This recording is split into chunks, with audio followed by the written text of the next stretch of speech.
So you think you love the CLE? But I've never seen one movie filmed here. Well, these people love the CLE. And what they love about it is the movies.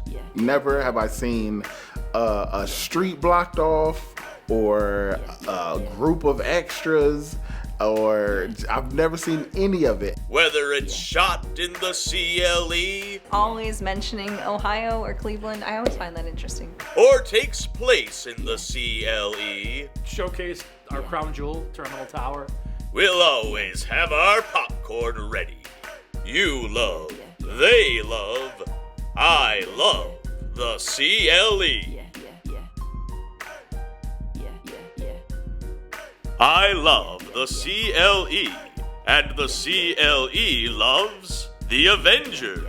The Avengers is honestly one of my 3 favorite movies of all time. Avengers is awesome, okay? Awesome movie.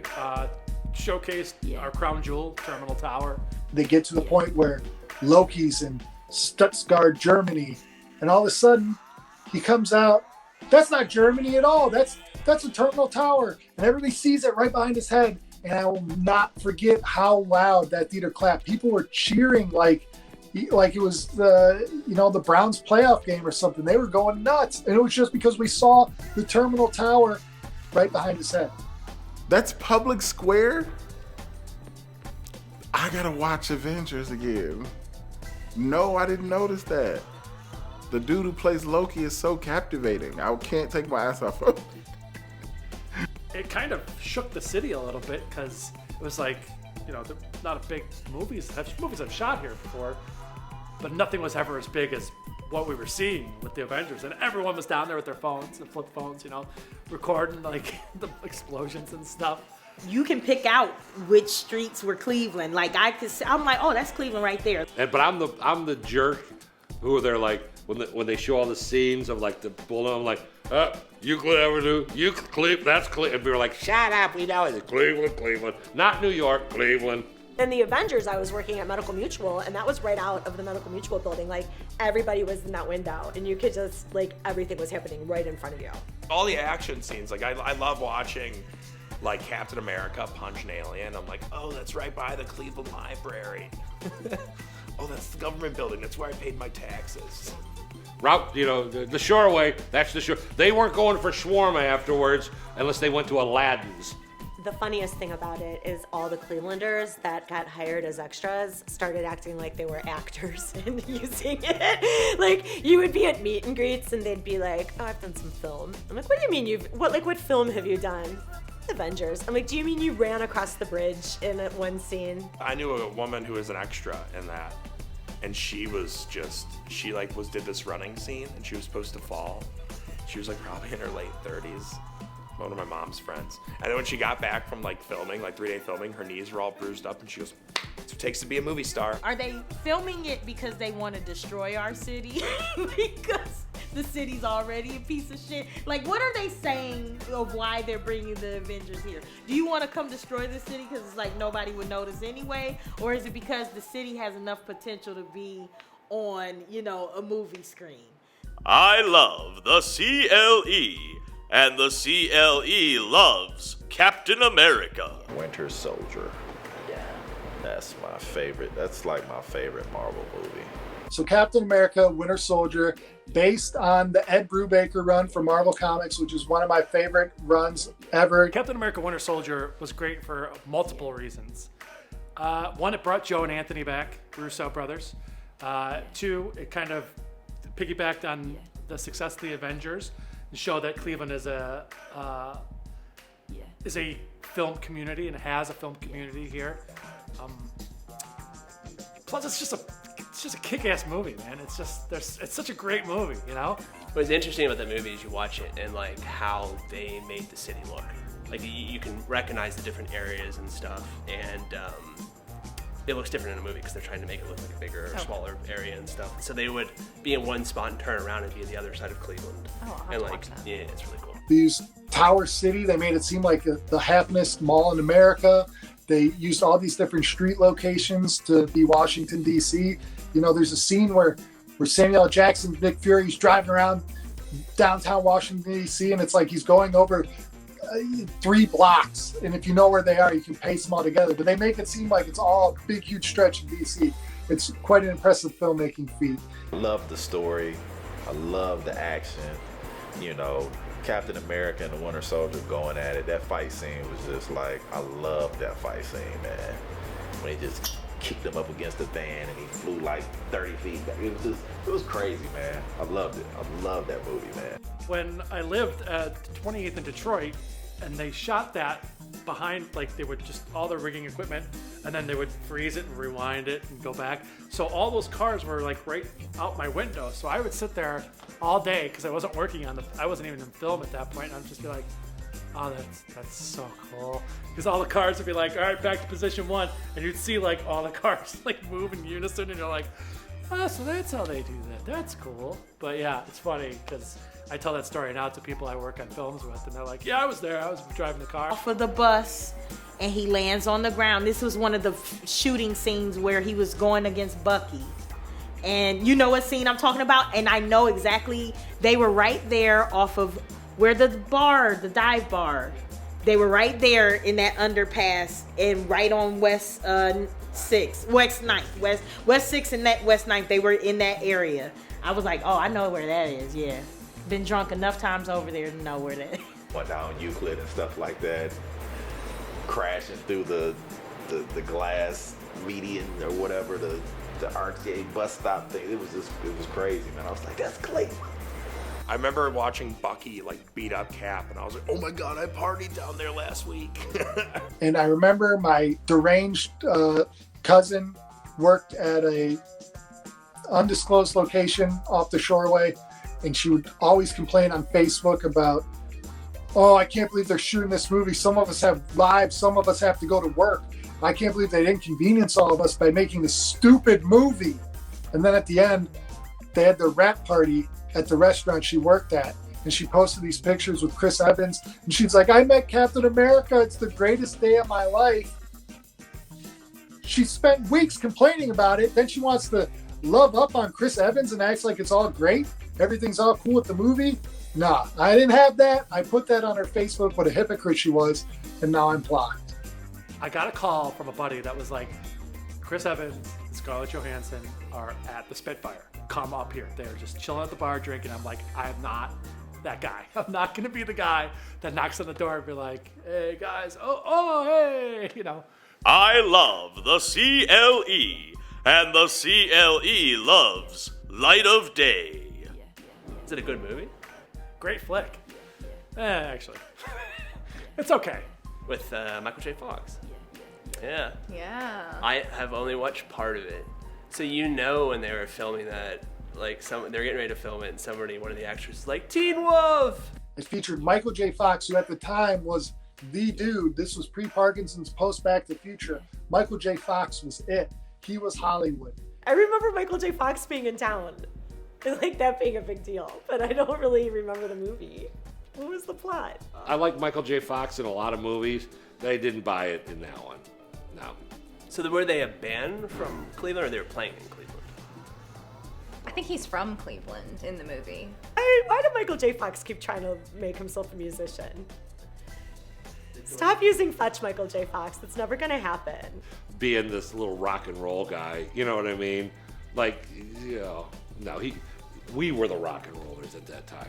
I loved Michael J. Fox because I had a sibling that watched Family Ties like crazy. His guitar case had 0 stickers on it. 0. It was pristine. Okay, go iron your jeans, rock and roll god. The old Peabodys in the flats used to have, I'm fairly certain they had a poster for the Light of Day in it. Now, everyone always thought it was shot there, and it was actually shot at the Euclid Tavern. The Euclid Tavern was when my band in high school, we played at the lower level. You had to play at the lower level before you could play at the Euclid Tavern.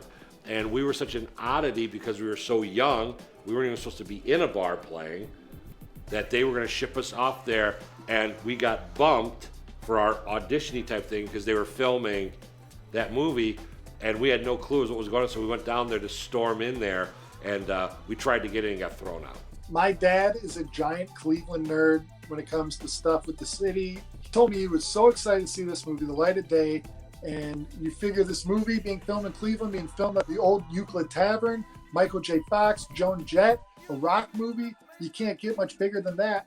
And he told me he went, he said he was disappointed, the movie was terrible, and he was so excited for it that he hated it. And it made him pretty sad, but he did think it was cool to see Cleveland in the movie theater. You know, it's a good rock movie too. Like, I feel like that should be celebrated a little bit more around here. So maybe I'll do that. Let's do a remake. I love the CLE, and the CLE loves Draft Day. It wasn't that long ago, but it still seemed like that time when the Browns would never, ever even be remotely good. So this movie was as good as we were going to get. And it also featured the late, great Chadwick Boseman, which is probably the first movie I saw him in. Draft Day. So, Kevin Costner? yes. Draft Day? Who doesn't like them? Some Kevin Costner. I mean, Oh yeah, I had a friend who I went to high school. We graduated together. He was in it. He's in the picture. He's standing right next to Chadwick Boseman. There's no true story to it, right? It's just, like, was it based around truth at all, or? It's a fine movie. You know, it's peak Browns are really bad. there was a theory that was around Johnny Manziel. He who you do not mention. And if you line up the sports films based on Cleveland teams, they sort of turn it around after the movie makes fun of them. So Draft Day, because the Browns are doing pretty decent right now. So thanks, Kevin Costner. There's more I Love the CLE to come. But first, a word from this episode's local nonprofit partner. The Cleveland International Film Festival promotes artistically and culturally significant film arts through education and exhibition to enrich the lives of the community. As one of the longest running and largest film festivals in the United States, the Cleveland International Film Festival presents the newest and best films from around the world and do everything in their power to make sure that the audience learns something along the way about other cultures, about the topic at hand, about the experience from the filmmakers themselves. The Cleveland International Film Festival is a leader in helping the world discover the power of the film arts to educate, entertain, and celebrate an inclusive human experience. In pursuing its mission, the Cleveland International Film Festival sets high standards for quality film education and exhibition, placing artistic and cultural merit above commercial appeal. Works collaboratively to provide access to quality film arts, provides the best audience experience possible, champions diversity, equity, and inclusion while fostering understanding and appreciation of myriad cultures and values, cultivates an innovative and forward-thinking organization that catalyzes community and partner neighborhoods, promotes among board, staff, and volunteers a work environment based on integrity, professionalism, teamwork, trust, and respect, and ensures the organization's financial stability and increases its financial self-sufficiency. The 45th Annual Cleveland International Film Festival is streaming online from April 7th through April 20th. For more information and complete schedule of this year's films, please visit clevelandfilm.org.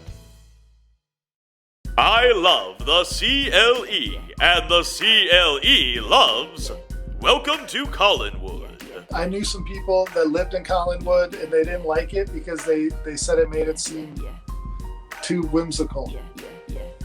It has a ton of amazing people. It has a lot of great actors. Yeah, so it reminds me of, Sam Rockwell's in it, right? Yeah. Sam Rockwell and... Isn't it kind of like an Ocean's 11 type thing, right? It's like a heist movie. And if you dress George Clooney up like a rabbi, it would be, yes. Oh, he is in that movie. Yeah, he is a rabbi in that movie or something.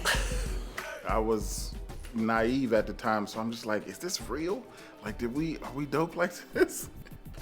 So it crushed my dreams when I found out that was fake. So, but I did see it, yes, and it wasn't a biopic of any sort. So, It's solid cast, but I think George had a lot to do with actually making that film happen. I did get locked in at Johnny's Little Bar on a night that they wrapped shooting with George Clooney. They locked the doors. Anybody that was there got to stay the whole night. And we turned on the jukebox and we all danced together all night. He actually stood on a table and danced. I'm credited. Never showed up. Got called to the Welcome to College. Had a nice part. got called at like 11:30, 12 o'clock to come to the set because they had a rain delay and they were shifting things around. And I was like, I'm not even home. I was doing a gig. I was not supposed to be on set till the next day. I can't do it. I can't make it. Oh, okay. So the next day, I get a call. We cut that scene. We shot her. I don't know what they did, but we don't need you. Fine. But when the movie comes out, my friend's like, we saw your name was in the movie. Yeah, and I got invited to the premiere. I go, I'm not in the movie. The Russo brothers are gonna go down as like Cleveland gods. They bring back to the city. They just do it. I want to watch that movie. I've never seen it, but William H. Macy's so cool. He's like he's a good actor. It'd be cool to hang out with William H. Macy in Cleveland. I love the CLE, and the CLE loves Double Dragon. Double Dragon was an arcade game made by Technos Japan, which was also a big hit on NES in the late 80s. People don't think about it. It was huge in the 80s, was being the key term.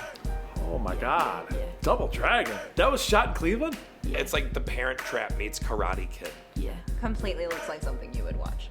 Is that a compliment or is that? They make it take place in the future in Los Angeles. Why? I don't know. I guess they thought that was a good selling point. Let's make a movie in Los Angeles in the future. So they did. And then they're like, well, Los Angeles looks too nice. This is supposed to be a post-apocalyptic Los Angeles because that's the only way to adapt a game whose only storyline is you and your brother walk forward and hit people. You walk forward and hit people. You walk forward and hit people. Now I have to go watch Double Dragon again. Thanks. And the only city they could get to do it was Cleveland. And that was the only draw to anybody locally because in 1994, who else is going to watch a Double Dragon movie? It features the Robert Patrick, the T-1000 from Terminator 2, the guys from Cleveland. So you got a double dip there. So if you really love the city like my dad, you would have saw Double Dragon the movie theater. But I would not want to go see Double Dragon the movie, even when I'm 8 years old. Well, from what I saw, it looked like Contra. That was the reason we got married, is because she liked Contra. I do love Contra. The guy who started the theater with me, Stan Morris, was like, we got to go to our agents at the time, because we were we were the toast of the town, called us up and said, do you want to audition for this movie Double Dragon? And they showed me the sides and I went, they're not hiring a fat guy, so I'm not going. Stan goes down there and he gets cast, but yeah, it looks. What's the little up, down, left, right, something, start, select, something for what is it? You get unlimited lives in Contra. I fell in love with you again, right? It was I know it. If I had the controller, I could do it. Third place of video fighting games? All I saw was that they had like best friend necklaces. It looked like the medallions that go together. I don't know if it ever came out. It's video, but I don't think it was never released in theaters, was it? Was it really? Like it was amazingly terrible. It was one of those movies where you're like, how did y'all finish this? Like, how did y'all must not have watched any of it playback until it was released. Like they luckily pieced it together. Like the stories from the set, an unmitigated disaster. They went to him. They had scenes like boats and jet skis, whatever going on, but there were no stunt people. There wasn't enough. So at one point they're like, "Hey, do you know how to write?" And Stan's like, "Yeah, I lied. He'd never done it before." They had him doing stunts in the jet ski, like with another actor on the back. I love the CLE, and the CLE loves the rocker. To say it's bad is an understatement. Anything made in Cleveland is immediately better if you're a Clevelander, just because it's from here. You know how many bad beers I have, but I'm like, oh, the brewery's in Cleveland, so I'm gonna drink it. It's like all the time. Maybe too much. As anybody who's ever been involved with comedy, you feel personally hurt watching the movie because a lot of the things that they set up could be funny and a lot of the things they do could be very interesting, but it's like 2 drafts away from being passable. And it's 5 drafts away from being chuckle worthy, and it's like 7 drafts away from actually being funny. I do remember The Rocker because there's a scene where he looks out of his window and he sees the Rock and Roll Hall of Fame up from his window. And I'm like, nobody lives that close to the Rock and Roll Hall of Fame. This movie is fake. And I know it's just some stupid shorthand special effect to show like, oh, I'm looking out my bedroom and there's the rock hall. I want to be in the rock hall, but I'm a middle-aged man in a band with these other high school kids and my nephew who's supposed to be in high school, but he looks older than me, and we'll make it to the rock hall. It sucks. Hilarious. Badly hilarious, but it looks really good. Yeah, the guy who plays Dwight. I like Rainn Wilson. Yeah. He is like a crazy drunk uncle or something who is playing the drums. I think in the with 80s or something. He was big in the 80s or something. And I don't know, but he looks like he's touring with like a high school band or something. So Rainn Wilson's supposed to be Josh Gad's uncle, and he's supposed to be so much older than them, this failed rock star, they need him for their band. But Josh Gad looks like a 45-year-old man. He looks like he went to school with Rainn Wilson, like they are peers, not his uncle. If you want that storyline to work, hire somebody who actually looks young. That would help things quite a bit. I love the CLE, and the CLE loves Major League. So we had a discussion today. About Major League? Yeah. Yeah, what was our discussion? So Major League was how you never watched it. I haven't. I'm sorry. So I'll explain Major League to you. The intro music starts and I'm like, love it. Movie opens up with Randy Newman. Like, the Cuyahoga River. When my parents would tell me stuff like how dirty downtown Cleveland used to look compared to now, watch the opening of Major League. Everything is brown. Everything is rusty. Everything has, 3 inches of coal on top of it. There is a big problem with Major League, and that's that they filmed the majority of it in Milwaukee. They pissed off the union in Cleveland. That's why they didn't film it here in Cleveland. They filmed it in Milwaukee. But they wanted aerial shots. They wanted to sneak back and do aerial shots of Cleveland Stadium in the opening. And if you look, they have a quickie kind of weird one because the IATSE crew got together, and and helicopter shots are expensive, $500 like an hour or something like that. They unfurled a banner in the parking lot that said "F you," and all these union guys held it out there. They couldn't get a wide shot of the stadium. I love all the scenes in the bars for like all the locals, because that's what the bars are really like here. I mean, you can go to any bar in the flats, any bar anywhere in Cleveland, and those same 10 people are at every single Cleveland bar. When it came out, it was when the Tribe was the laughingstock. The Cleveland Indians are a national joke. And in the movie, they become competent and good. Who couldn't get behind that Cinderella story? That is cinema. That is the story, the struggle, the underdog working their way up. Who can't get behind that? Alcoholic bum catcher who gets the girl. That, Cleveland can relate to that too. Somebody gets a lot of opportunity and then squanders it, but still get the girl.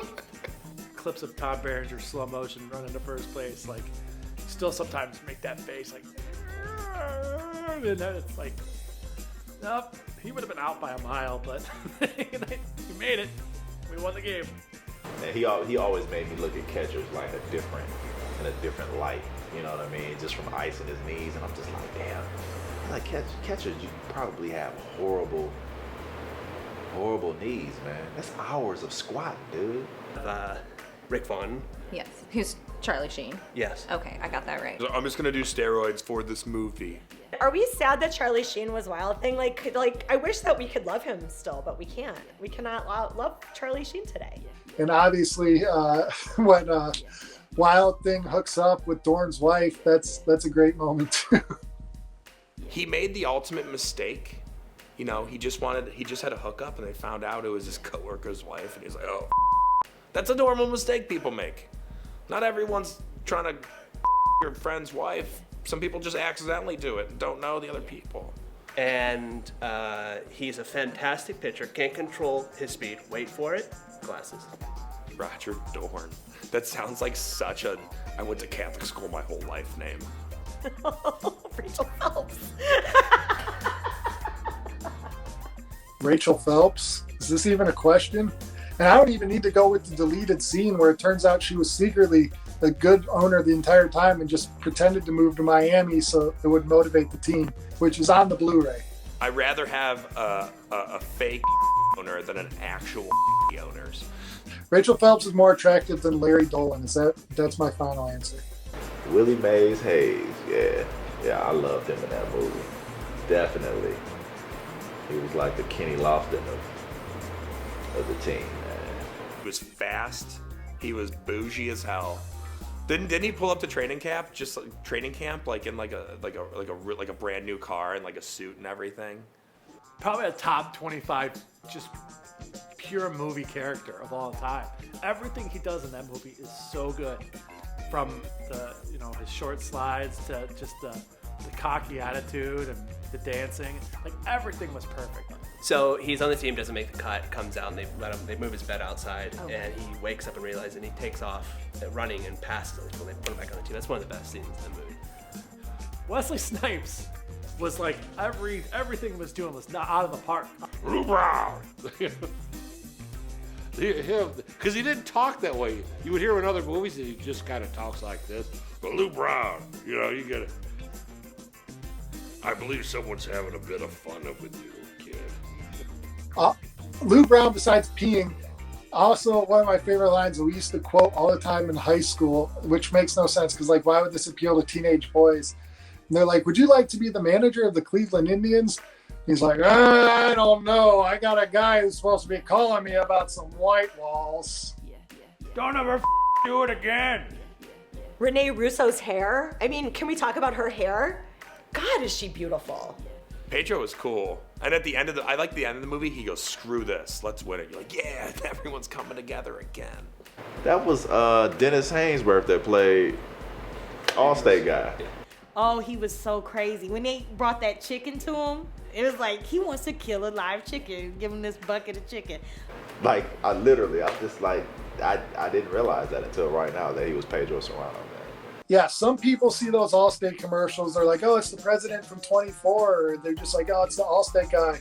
And I just start going, hats for bats, and pretending to give Jobu rum. There's always that one power hitter that I could totally see being like Pedro. Like Travis Hafner, I'm like, yeah, that guy probably does voodoo. Wow, Bob Uecker. I still get teared up when he yells, oh my God, the Indians won it. Oh my God, the Indians won. I'm like tearing up now. If you could hear that, oh gosh. And it's so Cleveland, because they were just happy that they won, well, they didn't win the World Series.